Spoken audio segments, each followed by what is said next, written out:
ଢେଙ୍କାନାଳ ଜିଲ୍ଲାସ୍ତରୀୟ ପ୍ରବାସୀ ଭାରତୀୟ ଦିବସ 2025 ଉଦ୍ଯାପିତ। ସ୍ଥାନୀୟ ଜିଲ୍ଲା ଶିକ୍ଷା ଅଧିକାରୀଙ୍କ କାର୍ଯ୍ୟାଳୟରେ ଢେଙ୍କାନାଳ ଜିଲ୍ଲାସ୍ତରୀୟ ପ୍ରବାସୀ ଭାରତୀୟ ଦିବସ 2025 ମହାସମାରୋହରେ ପାଳନ କରାଯାଇ ଉଦ୍ଯାପିତ ହୋଇଯାଇଛି।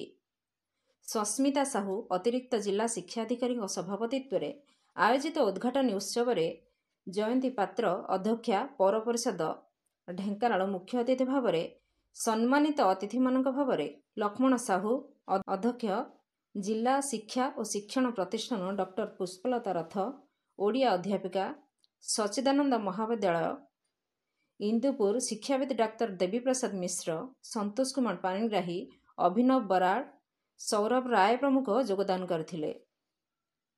ମାନ୍ୟଗଣ ମଞ୍ଚାସୀନ ଅତିଥିବୃନ୍ଦ ଏହି ଉତ୍ସବର ଲକ୍ଷ୍ୟ ଉଦ୍ଦେଶ୍ୟ ତଥା ଆଭିମୁଖ୍ୟ ସମ୍ପର୍କରେ ପିଲାମାନଙ୍କୁ ବୁଝାଇ କହିବା ସହିତ ସବୁ କ୍ଷେତ୍ରରେ ନିଜର ପ୍ରତିଭା ବଜାୟ ରଖି ଦେଶ ମାତୃକାର ସେବା କରିବା ପାଇଁ ଉପସ୍ଥିତ ଛାତ୍ରଛାତ୍ରୀମାନଙ୍କୁ ଉତ୍ସାହିତ କରିଥିଲେ।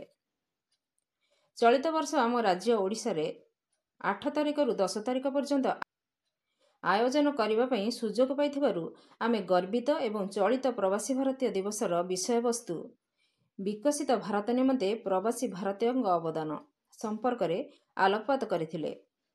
ମଞ୍ଚାସୀନ ଅତିଥିବୃନ୍ଦ ପର୍ଯ୍ୟାୟକ୍ରମେ କୃତି ପ୍ରତିଯୋଗୀମାନଙ୍କୁ ପ୍ରମାଣପତ୍ର ସହିତ ଟ୍ରଫି ପ୍ରଦାନ ପୂର୍ବକ ପୁରସ୍କାର ବିତରଣ କରିଥିଲେ।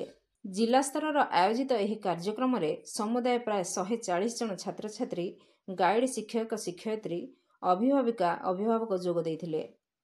କାର୍ଯ୍ୟକ୍ରମ ପ୍ରାରମ୍ଭରେ ମଞ୍ଚାସୀନ ଅତିଥିମାନଙ୍କ ଦ୍ୱାରା ଶ୍ରୀ ଜଗନ୍ନାଥଙ୍କ ପ୍ରତିମୂର୍ତ୍ତିରେ ପୁଷ୍ପ ଧୂପ ଅର୍ପଣ ପୂର୍ବକ ପ୍ରଦୀପ ପ୍ରଜ୍ୱଳନ କରାଯାଇଥିଲା। ଜିଲ୍ଲା ଶିକ୍ଷା ବିଭାଗ ତରଫରୁ ମଞ୍ଚାସୀନ ଅତିଥିମାନଙ୍କୁ ଉତ୍ତରୀୟ, ପୁଷ୍ପଗୁଚ୍ଛ, ବ୍ୟାଜ୍ ପ୍ରଦାନ ପୂର୍ବକ ସମ୍ମାନିତ କରାଯାଇଥିଲା।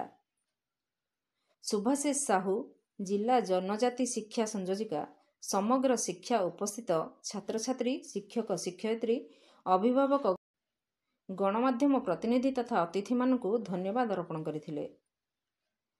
ଢେଙ୍କାନାଳରୁ ସୌମ୍ୟରଞ୍ଜନ ମହାନ୍ତିଙ୍କ ରିପୋର୍ଟ, ନାଗରାଜ ନ୍ୟୁଜ୍।